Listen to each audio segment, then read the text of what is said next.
Bismillahirrahmanirrahim. Saygıdeğer izleyicilerim, hepinize Esselamu Aleyküm ve Rahmetullah diyorum. Hepinizi Yüce Allah'ın rahmeti, bereketiyle selamlıyorum. Hem bu dünyanız hem öbür dünyanız mamur olsun diye hepinize dua ediyorum. Sevgili Peygamberimiz Hazreti Muhammed Mustafa sallallahu aleyhi ve sellem Efendimizin hayatını konuşacağız. Bölüm bölüm konuşacağız. Sizlerle Peygamberimizin hayatını tarihi seyir içerisinde kronolojik olarak konuşacağız, sohbet edeceğiz. Mekke'sini, Medine'sini, cihadını, ibadetini, camisini konuşacağız. Vefatını konuşacağız. Ders ve ibret alacağız. Mekke'de ve Medine'de onun peşine takılacağız. Evine gireceğiz. Annelerimizle, çocuklarıyla, kardeşlerimizle tanışacağız. Allah Resulü sallallahu aleyhi ve sellem Efendimiz'den İslam'ı öğreneceğiz. Onun hayatını izlerken kendi hayatımızı düzeltmeye çalışacağız. İçinde yaşadığımız zaman bizi çok değiştirdi. Hayatımız alt üst oldu. Savruluyoruz saygıdeğer izleyicilerim. Kendimize, hayatımıza bir çeki düzen vermemiz lazım gelir. Bunun için de bir yerlerden beslenmemiz lazım gelir. Bizi diri tutan, canlı tutan iki tane kaynağımız var. Birisi Allah'ın kitabı Kur'an-ı Kerim, birisi sevgili Peygamberimizin sünneti. Yani dinin iki kaynağı var. Allah ve Resulullah. İkisi de bizim için candır, hayattır, diriliktir. Ama bunlardan uzak olursak savrulma devam eder gider. Kendimize yazık ederiz. Kendimizi zayi ederiz.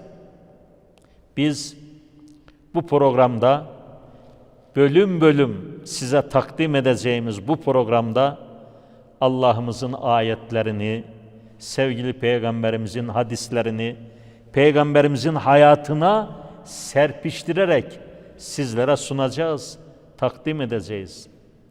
Birbirimize faydalı olacağız. Umuyorum ki bu programı evinizde, ev halkınızla beraber, eşiniz, o güzel çocuklarınız, gözünüzün bebeği, canınız, ciğeriniz, geleceğiniz, istikbaliniz olan çocuklarınızla beraber izleyecek, istifade edeceksiniz. Bölümler bitince de kendi aranızda oturup bir muhasebe yapacaksınız. Evet, şu konuda Peygamber Efendimiz'i izliyoruz ama şurada eksikliğimiz var. Bizim bu sohbetlerimiz, bu konuşmalarımız böyle buharlaşıp gitmesin. Ben sizi bilgilendireceğim.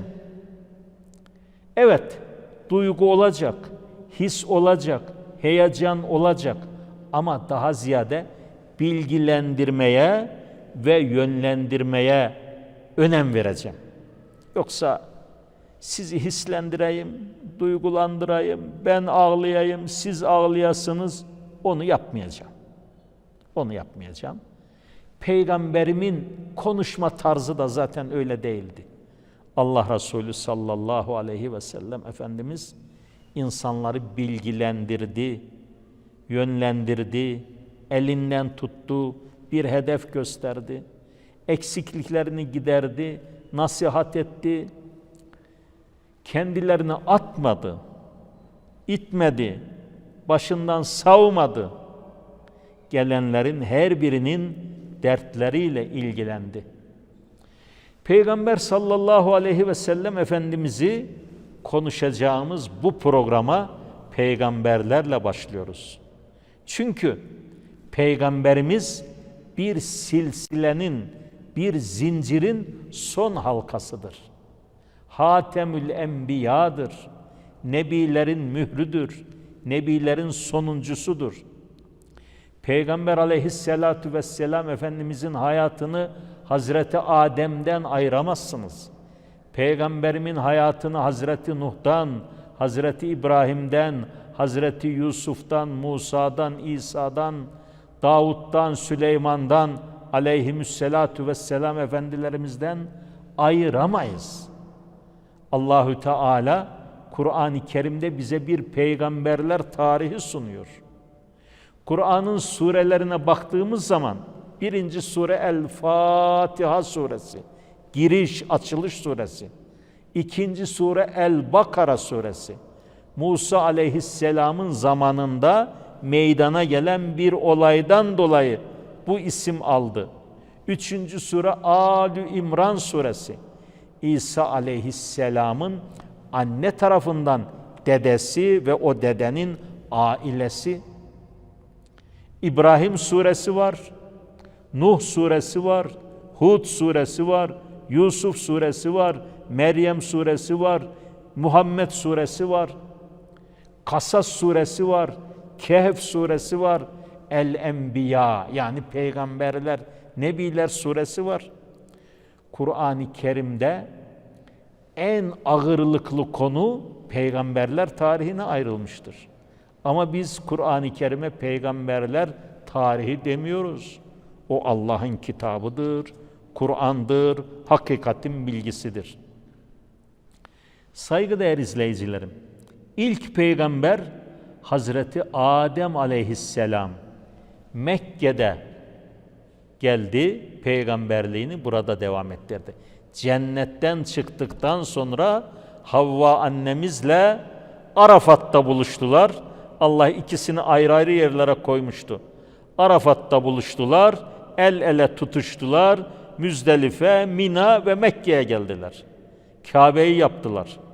Son peygamber Muhammed aleyhisselam da Mekke'de gönderildi. Efendim veda haccında der ki, zaman döndü, dolaştı, başladığı yere geldi. İlk peygamber Adem aleyhisselam Mekke'de, son peygamber Muhammed aleyhisselatu vesselam Efendimiz de Mekke'de. Peygamberlerin kendilerine göre özellikleri vardır. Bunları çocuklarınızı ezberletiyorsunuz. Aman ezberletin. Bir de açıklayın, izah edin. Peygamberlerin vasıfları sıdk, emanet, fetanet, ismet, tebliğ-i şeriat. Sıdk, peygamberler sadık insanlardır. Doğrudurlar, dürüsttürler, kalem gibidirler. Yalan söylemezler, insanları kandırmazlar. Özleri, sözleri doğrudur, dosdoğrudur. Sıdk, emanet, emin insanlardır. Güvenilir insanlardır.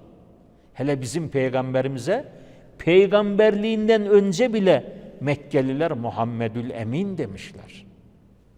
Emin insanlar. Sıdk, emanet, fetanet, zekidirler. Ciddi zeka sahibidirler. Hayatlarına bakıyoruz. Allahü Teala Kur'an-ı Kerim'de anlatıyor. Peygamberimiz hadis kitaplarının Kitabul Enbiya bölümlerinde peygamberlerden bize pasajlar sunuyor. Peygamberleri ve peygamberimizi bu gözle bir okusak, şu özellikler var ya, işte sıdk var, emanet var, fetanet var, zeki, ismet, günahsızdırlar, masumdurlar. Bakın ama melek değillerdir. Beşerdir bunlar. Allah bizim içimizden seçti. Bize gönderdiği peygamberleri bizden seçti. Ve tebliğ-i şeriat. Gece gündüz insanlara giderler, konuşurlar. Yapmayın, etmeyin.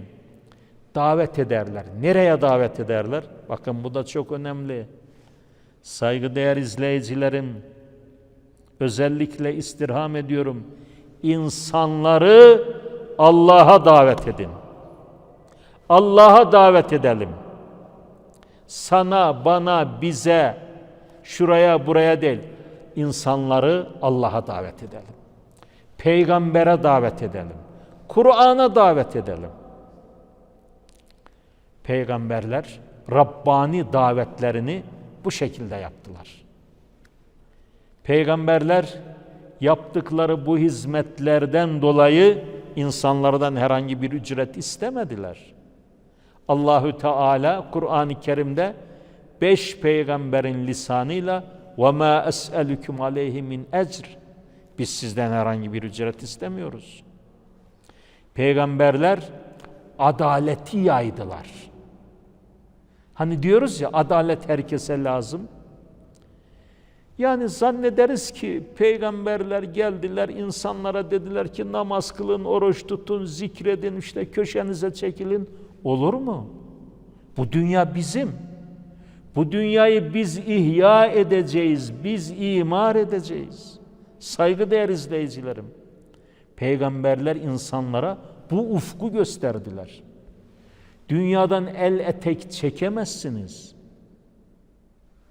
Peygamberler içerisinde Davud gibi, Süleyman aleyhisselam gibi kral olanlar, hükümdar olanlar var. Uzun müddet hastalık çeken Eyüp var. Kardeşleri tarafından kuyuya atılan Yusuf var. Köle diye satılan Yusuf var. İftiraya uğrayıp hapse düşen Yusuf var. Bütün bunlara sabretti, tahammül etti. Allahü Teala'ya dayandı. Şairin dediği gibi, bugün hava bulanıktır, serindir. Sığındım Rabbime, Rabbim kerimdir. Rabbine sığındı, Allah'a sığındı. Allahü Teala biz müminleri işte böyle kurtarırız dedi. Eyyub'u hastalıktan kurtardı. Yusuf'u zindandan kurtardı. Eyyub'un kaybettiği sağlığını, sıhhatini yeniden verdi. Yusuf'u getirdi, Mısır'a sultan etti. Bunları Allahü Teala Kur'an-ı Kerim'de anlatıyor. Aşağı yukarı bu ayetlerin, peygamberlerin hayatını anlatan surelerin hemen hemen çoğusu Mekki'dir. Yani Mekke'de gelmiştir. Mekke'de nazil olmuştur. Çünkü Mekkeliler peygamberimize çok sıkıntı veriyorlar. Allahü Teala bu ayetleri, bu sureleri göndererek üzülme ya Muhammed. Bak, İbrahim'i ateşe attılar, ben sahip oldum. Kulna ya naru kuni berden ve selamen ala İbrahim. Biz ateşe dedik ki ey ateş, İbrahim üzerine soğuk ve selamet ol. Soğuk olma, üşütürsün. Ilık, berden ve selamen ala İbrahim. İbrahim'i Nemrut'un ateşinden nasıl kurtardığını, Musa aleyhisselam'ı Firavun'un zulmünden nasıl kurtardığını, Eyyub'u hastalıktan, Yusuf'u düştüğü sıkıntılardan nasıl kurtardığını anlatıyor. Peygamberimize bir cesaret veriyor. Ad kavmi Ahkaf'ta o nasıl zenginlerdi. Kur'an'ı okuduğumuz zaman saygıdeğer izleyicilerim, Ad kavmini tanıyoruz. Ahkaf'a gidiyoruz. İrem bağlarını görüyoruz. Kur'an'ı okumayanlar zannediyorlar ki bu güç, kuvvet, zenginlik, bu apartmanlar, binalar sadece bugün var. Hele bir girin Kur'an'ın içine. Ad kavminin yaşadığı Ahkaf bölgesine bir gidin. Semud kavminin, Salih aleyhisselamın kavminin yaşadığı Hicr bölgelerine bir gidin. Kayaları nasıl oydular? Ad kavmi kendisine öyle güveniyordu ki bize hiçbir şey olmaz. Allah'ım onların yaratılışını anlatıyor. Çok güçlü, kuvvetli, tabiat zengin, topraklar çok verimli. Nerede bu topraklar bugün? Hepsi çöl. Arap Yarımadası'nın şöyle güneydoğu bölgesinde haritaya bakın.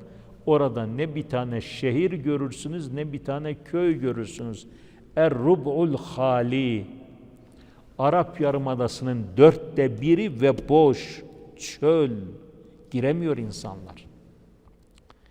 Kavmi helak edilen Lut aleyhisselamdan, onların ahlaksızlıklarından söz eder Allahü Teala. Recmettik. Melekler onları taşa tuttu. Recim ilahi bir cezadır. Allahü Teala Kur'an-ı Kerim'de bunu anlatır. Adem Safiyullah, Nuh Neciyullah, İbrahim Halilullah, Musa Kelimullah, İsa Ruhullah, Muhammed Habibullah. Allah'ın bunların hayatlarını Kur'an-ı Kerim'de anlatıyor. Peygamber sallallahu aleyhi ve sellem Efendimiz'e destek veriyor. Aman bu Mekke müşriklerinden çekinme, geri adım atma, biz seni destekliyoruz, destekleyeceğiz. Bu peygamberlere çektirilen sıkıntıları anlatır. Sonunda da Allahü Teala buyurur ki: ve kezalike neczil müminin ve kezalike neczil muhsinin. Biz müminleri işte böyle kurtarırız. Yani kurtarırız, kurtarıyoruz. Sadece kurtardık demiyor. Peygamberler tarihi Kur'an-ı Kerim'de. Kur'an-ı Kerim'in her tarafına böyle serpiştirilmiş. Allahü Teala bizim dikkatimizi arz ediyor. Biz bu programda sevgili Peygamberimiz Muhammed Mustafa sallallahu aleyhi ve sellemin hayatını konuşurken yer yer bu peygamberlere de atıflarda bulunacağız. Saygıdeğer izleyicilerim, size özellikle bakın, Kur'an-ı Kerim'de adı geçen peygamberlerin hayatlarını şöyle bir derinlemesine okumanızı tavsiye ederim. Allahü Teala bize de belli bazı mesajlar veriyor. Her birinin hayatından alacağımız mesajlar var. Süleyman aleyhisselam geliyor, emrindeki bütün canlıları teftiş ediyor. Nerede diyor Hüdhüd? Hüdhüd'ü niye göremiyorum? Çabucak gelir, bana ya mazeretini beyan eder veya cezasını veririm. Hüdhüd kuşu. O da kalkmış gitmiş Belkıs'ın ülkesini, oraları teftiş ediyor. Geliyor, nerelerde olduğunu söylüyor. İdarecilerimiz keşke okusalar Süleyman Aleyhisselam'ın hayatını. Teftiş önemli bir iştir idarecilikte. Hazreti Ömer Efendimiz'i diğer halifelerden ve diğer idarecilerden ayıran en büyük özellik onun bu teftiş konusuna çok değer vermesidir. Soruyor insanlara, etrafına idare ettiği insanlara: ey ümmeti Muhammed, ben istediğiniz kişiyi size idareci tayin etsem benden memnun olursunuz değil mi? Yani ben bana düşeni yapmış olurum. Diyorlar, elbette. Olmadı diyor. İdareci tayin ettikten sonra bir de onu teftiş etmem gerekir. Gerçekten Hazreti Ömer'e bakıyoruz.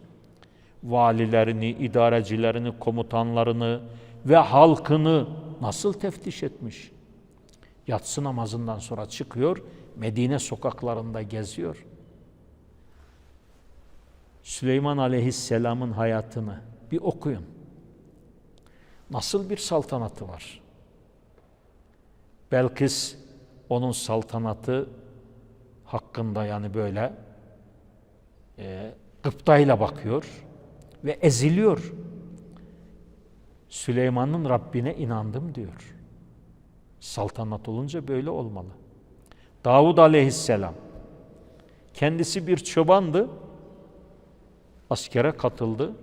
Hiç kimsenin öldürülmez dediği karşı taraftaki düşman kralını öldürüverdi. Bizde ne insanlar var. Ama bir iş verilmediği için, görev verilmediği için kenarda, köşede kalmış duruyor. Peygamberlerin mucizeleri haktır ve gerçektir saygıdeğer izleyicilerim. Allahü Teala Kur'an-ı Kerim'de anlatıyor bunları. Yani peygamber mucizesiz olmaz. Mucize olacak ki çevredeki insanlar bunun bir peygamber olduğunu görsünler. Peygamberlerin her birinin değişik mucizelerini de anlatıyor Allahü Teala. Bizim peygamberimizin de en büyük mucizesi Kur'an-ı Kerim. Hissi mucizeler vardır. Akli mucizeler vardır. Kur'an-ı Kerim akli mucizedir. Ama hissi mucizeleri de var. Yani insanlar görüyorlar, hissediyorlar, bakıyorlar. Peygamberler tarihi ile bizim peygamberimizin hayatını keşke şöyle beraber götürsek.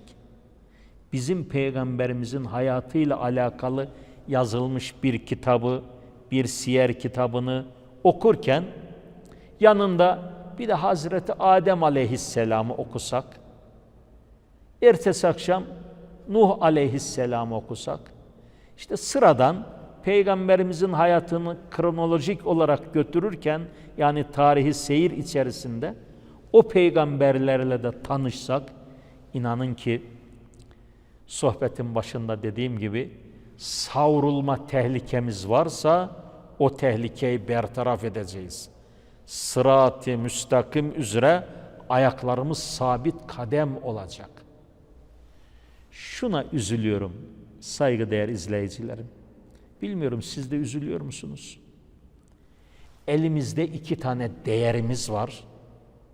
Bunlar kıymet, bunlar hazine, bunlar cevher. Ama bunları en az okuyan bizleriz. Birisi Allah'ın kitabı, birisi Muhammed Aleyhisselatu Vesselam Efendimizin sünneti. Peygamberimiz çok Kur'an okurdu. Kur'an okumak elbette ki kıraati, tilaveti, işte Ramazanlarda okuduğumuz hatimler gibi okumak elbette bu insana bir şeyler kazandırır. Sevabını inkar etmiyorum. Elbette ki faydası vardır. Ama şimdi şükürler olsun Diyanet İşleri Başkanlığı tarafından, diğer yayın evleri tarafından mealler var, tefsirler var, kısa kısa tefsirler var. Elhamdülillah bugün insanımızın hepsi de okur yazar. İlkokul bitirmişsiniz, ortaokul bitirmişsiniz, lise bitirmişsiniz. Allah'ım da bir kitap göndermiş. Kur'an-ı Kerim'i hem kıraat hem tilavet olarak okuyalım, hem de Allah'ım burada bize neler söylüyor. Allah sizi alıyor Musa Aleyhisselam'ın dünyasına götürüyor. Allah sizi alıyor İbrahim Aleyhisselam'ın dünyasına götürüyor. Allah sizi alıyor Davud Aleyhisselam'la Süleyman Aleyhisselam'la beraber gezdiriyor. Allah sizi alıyor götürüyor Semud kavmine. Salih Aleyhisselam'ın mucizesi olan deveyi öldüren çetelerle tanıştırıyor. Bak çeteler o zaman da varmış. Biraz önce dediğim gibi İran bağlarına götürüyor. Musa Aleyhisselam'la beraber çobanlık yapıyorsunuz. Tur Dağı'na çıkıyorsunuz. Şimdi bu nasıl bir nimet saygıdeğer dinleyicilerim. Diyanet televizyonumuzda bir yolculuğa çıkıyoruz.